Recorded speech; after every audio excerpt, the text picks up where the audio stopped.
ஒரு வருத்தம் அளிக்கக்கூடிய விஷயம் என்னென்னா, ஜானகி அம்மாவோட மறைவு தான். எங்கள் அப்பாவுக்கு ரொம்ப பிடித்தமான பாடகி. 58 எங்கள் அப்பா ஓடி விளையாடு பாப்பா, தாமரை குளம்னு 2 படம் எடுத்திருந்தார். அந்த பாட்டை பாடினவர் வந்து T.A. மோதி. அப்போ அவர் வந்து சஜஸ்ட் பண்ண இந்த மாதிரி நெல்லூர் ஜானகின்னு சொல்லிட்டு இந்த அம்மாவை அறிமுகப்படுத்தினார்.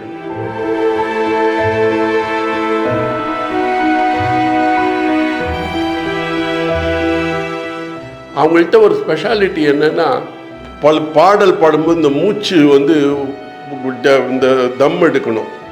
அந்த மாதிரி ஒரு இதில் இவங்க கிட்டத்தட்ட 12 பார் எடுப்பாங்கன்னு சொல்லி நான் கேள்விப்பட்டிருக்கேன்.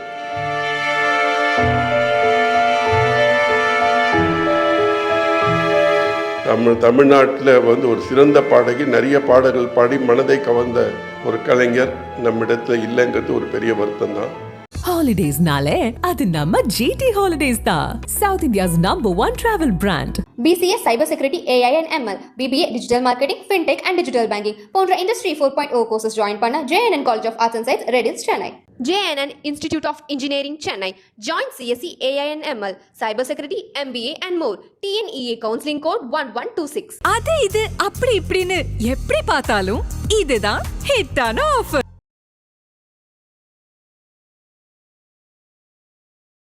இந்தியா கிளிட்ஸ் நேயர்களுக்கு என்னுடைய அன்பார்ந்த வணக்கங்கள். இன்றைக்கி ரொம்ப ஒரு வருத்தம் அளிக்கக்கூடிய விஷயம் என்னென்னா, ஜானகி அம்மாவோட மறைவு தான். எங்கள் அப்பாவுக்கு ரொம்ப பிடித்தமான பாடகி.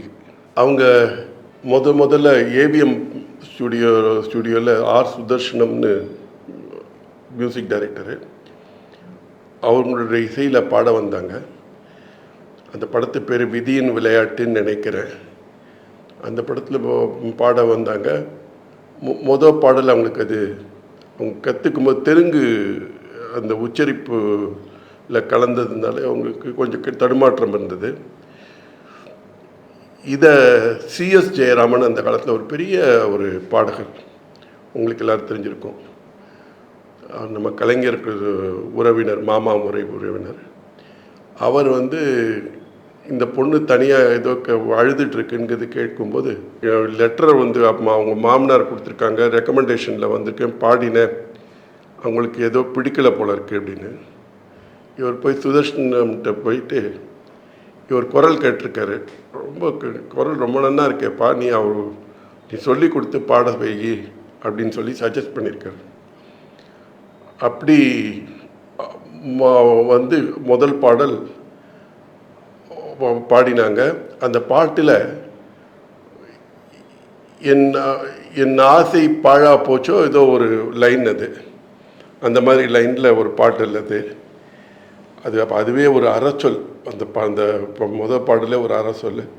அந்த படமும் ரிலீஸ் ஆகலை. அதுக்கப்புறம் அவங்களுக்கு வாய்ப்பும் பெருசாக இல்லை. இந்த மாதிரி காலகட்டங்களில் 58 எங்கள் அப்பா ஓடி விளையாடு பாப்பா, தாமரை குளம்னு 2 படம் எடுத்திருந்தார். அதில் T.A. மோதின்னு அந்த காலத்தில் பெரிய ஒரு பாடகர், மியூசிக் டைரக்டர்.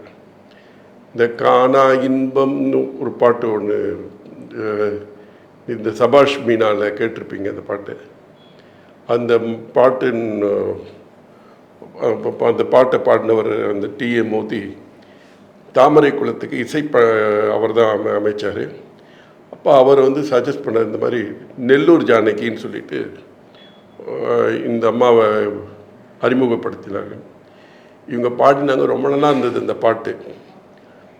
அதுக்கப்புறம் எங்கள் அப்பா ஓடி விளையாடு பாப்பான்னு ஒரு அடுத்த படத்துக்கு சஜஸ்ட் பண்ணி அதுலேயும் ஒரு பாட்டு பாடினாங்க. ஸோ எங்கள் அப்பாவுக்கு வந்து அவங்க குரல் ரொம்ப பிடிக்கும். அதே மாதிரி அவங்களுக்கும் எங்கள் அப்பா மேலே மிகுந்த மரியாதை இருந்தது. இப்படி முக்தா சீனிவாசனுக்கும் அவங்க ஜானகி அம்மாவுக்கும் இந்த மாதிரி ஒரு அரிய ஒரு சந்திப்பும் அரிய ஒரு வாய்ப்பும் அவங்களுக்கு கிடைச்சது. அப்படியே அவங்க வந்து நாங்கள் முக்தா ஃபிலிம்ஸ் ஆரம்பிக்கும்போது இதயத்தில் நீல வந்து தோட்டத்து மாப்பிள்ளைன்னு ஒரு பாட்டு பாடினாங்க. பூஜைக்கு வந்த மலரில் வந்து மாயவநாதன் எழுதி ஒரு பாட்டு ஒன்று, எங்களுக்கும் திருமணமோன்னு ஒரு பாட்டு. அந்த பாட்டு எடுத்துட்டோம். எடுத்த உடனே ஜானகி அம்மா வந்து இந்த பாட்டு ஏற்கனவே பாடின மாதிரி இருக்கே அப்படின்ற மாதிரி ஒரு ஃபீல் பண்ணாங்க. பார்த்தா அதே பாட்டு வந்து ஒரு வருஷத்துக்கு முன்னாடி அழகுக்கும் மலருக்கும் ஜாதி இல்லைன்னு ஒரு பாட்டு போல இருக்கு. அந்த பாட்டு இந்த பாட்டு சிமிலாரிட்டி இருக்குது அப்படின்னோடனே விஸ்வநாதன் இந்த பாட்டு வேண்டாம், அது நான் வேறு பாட்டு போட்டு விட்றேன் அப்படின்னு சொல்லிட்டு கால்கள் நின்றது தானும் பூஜை கொண்ட மலரில் போட்டார். ஆனால் என்னாச்சு, அந்த காலத்தில் வந்து இந்த டேப்பு கிடையாது, இந்த ரோல் தான், அந்த ஜம்போ ரோல் தான், அது இந்த சவுண்ட் நெகட்டிவ். அதில் நாங்கள் ரெக்கார்ட் பண்ணி அதை சிலோனுக்கு அனுப்பிச்சதுனால அவங்க ஒட்டு மொத்தமாக எல்லா பாட்டையும் சிலோனுக்கு அனுப்பிச்சதுனால அவங்க இந்த திங்களுக்கும் எங்களுக்கும் திருமணமோ பாட்டு வந்து பெரிய ஹிட் ஆகிடுது. ஆனால் படத்தில் இல்லையே தவிர அந்த பாட்டு 60 வருஷம் 70 வருஷம் கழிச்சு கூட பெரிய ஹிட் ஆகிடுது. அதில் அவங்களுக்கு ஜானகிக்கு நல்ல பேர் இருந்தது, பாட்டில் நல்ல பேர். அவங்களுக்கு அப்புறம் பெருசாக படங்கள் வரலை. என்ன எம்எஸ் விஸ்வநாதன், ராமமூர்த்தி 2 பாடல்கள் கொடுத்துருந்தாங்க. கேவி மகாதேவன் அப்பப்போ ஒரு பாடல் கொடுத்தாங்க. ஏன்னா அப்போ வந்து பி சுசிலா டாமினேஷன், அதாவது அவங்களுக்கு நிறைய பாடல்கள். அதுக்கு காரணம் இயக்குனர்கள், அதே மாதிரி தயாரிப்பாளர்கள் இவங்கெல்லாம் வந்து ப்ரிஃபர் பண்ணுறதுனால அது ஒரு டாமினேஷன் வரும், அது ஒவ்வொரு பீரியடில் வரும். அதனால் ஜானகி அம்மாவுக்கு கம்மியாக தான் அவங்களுக்கு வாய்ப்புகள் கிடைத்தது தமிழில் பொறுத்த வரைக்கும். ஃப்ரம் 60ஸ்லேருந்து டில் 75 அன்னக்கிளி வரையில் அவங்களுக்கு அந்த வாய்ப்புகள். அங்கங்கே ஒரு பாட்டு பாடுவாங்க. ஸ்ரீதர் படத்தில் ஒரு பாட்டு ஸ்ரீதர் நிறைய படங்களில் அவங்க அந்த ஜானகி அம்மா குரலை யூஸ் பண்ணியிருந்தாங்க. நெஞ்சம் மறப்பதில்லை, போலீஸ்காரன் மகள், இப்படி பல படங்களில் யூஸ் பண்ணாங்க. அதே மாதிரி பாலச்சந்தர் சார் யூஸ் பண்ணார். அவ்வளோ ஒரு தொடர்கதை, அவர்கள், அந்த மாதிரி படங்கள் யூஸ் பண்ணார். இப்படி சில இயக்குனர்கள் தங்களுக்கு விருப்பத்துக்கு ஏற்ற மாதிரி பாடல்கள் அமையணுங்கிறதுக்கு ஜானகி அம்மாவோட குரலை யூஸ் பண்ணிட்டு இருந்தாங்க அந்த மாதிரி.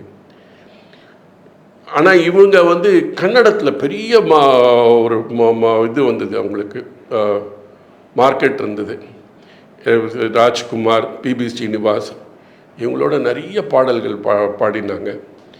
அந்த மாதிரி அப்போ ஃபேமஸ் ஆனவுடனே இளையராஜா ஜிகே வெங்கடேஷ்ட ஒர்க் பண்ணதுனால அவர் வந்து அன்னக்கிளியில் அந்த அம்மா தான் பாடணும்னு சொல்லி சொன்னாங்க.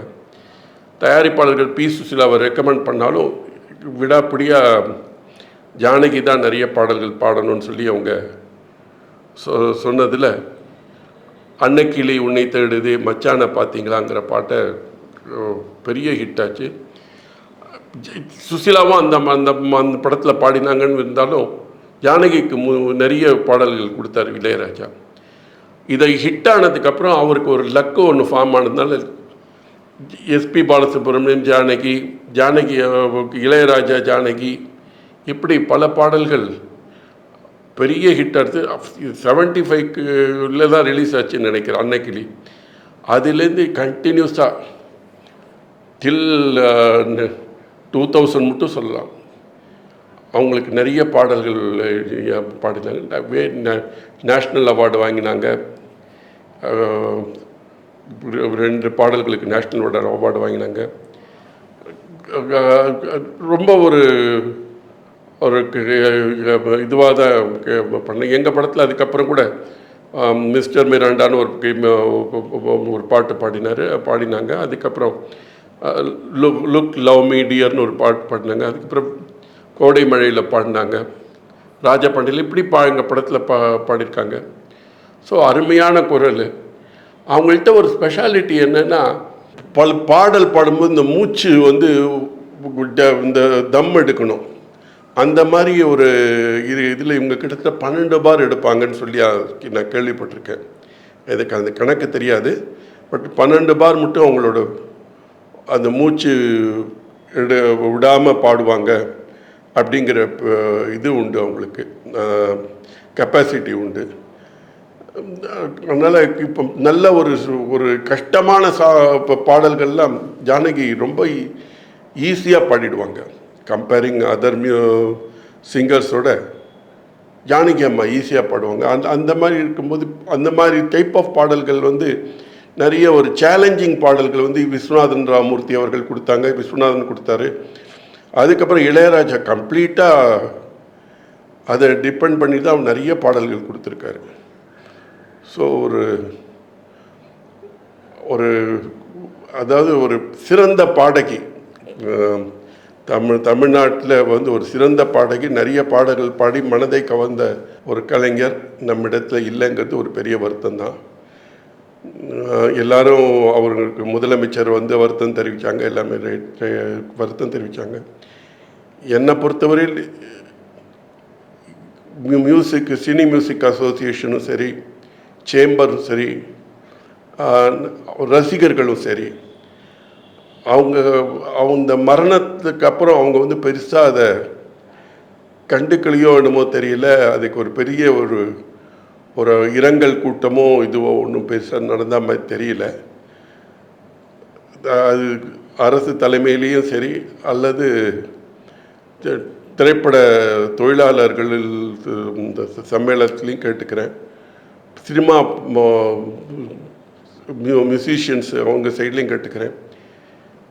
ஏன் இன்றைக்கி அவ்வளோ பேர் நீங்கள் அவங்க பாடின பாட்டை பாடிட்டு பல கச்சேரிகள் பண்ணுற ரசிகர்கள், மியூசிக் ஆர்கெஸ்ட்ரா வச்சுருக்கிற நண்பர்கள், நீங்கள் வந்து கொஞ்சம் அட்லீஸ்ட் நீங்களாவது வந்து எஸ் ஜானகிக்கு ஒரு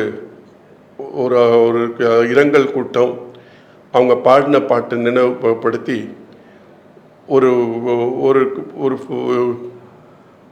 ஒரு கூட்டத்தை அமைக்கணும்னு நான் கேட்டுக்கொள்கிறேன். அந்த அம்மா ஒரு சிறந்த பாடகி, அவங்களுக்கு ஒரு மரியாதை கொடுக்கணும். சிஎஸ் ஜெயராமன் அவர்களுக்கு அவங்களோட ஜானகி அம்மா குரல் ரொம்ப பிடிக்கும். அதனால் அந்த அம்மா பாடணும்னு சொல்லிட்டு தெய்வப்பிறவிங்கிற படத்தில் இந்த அன்பாலே சேர்ந்தன்னு ஒரு பாட்டு ஒன்று, அந்த பாட்டில் அவங்க ஹம்மிங் கொடுத்துருப்பாங்க. இவங்க சிஎஸ் ஜெயராமனோட அந்த இனிமையான அந்த குரல்லையும் அந்த பாட்டோட இனிமையில் இவங்க ஆட் பண்ணி அந்த பாட்டு ரொம்ப சிறப்பாக இருந்திருக்கும். அதே பாட்டை பின்னால் நம்ம மலேசியா வாசுதேவன் இளையராஜா மியூசிக்கில் இவர் சிஎஸ் ஜெயராமனும் அப்போது ஜானகி சேர்ந்து பாடினாங்க. பட் ஏன்னா சிஎஸ் ஜெயராமனுக்கு ஜானகி அம்மா குரல் பிடிக்குங்கிறதுக்கு இந்த இதில் நான் பதிவிடுறேன். அவங்கள்ட்ட இருக்கிற ஒரு ஸ்பெஷாலிட்டி என்னென்னா, அவங்க எல்லா விதமான குரல்லையும் பாடுவாங்க.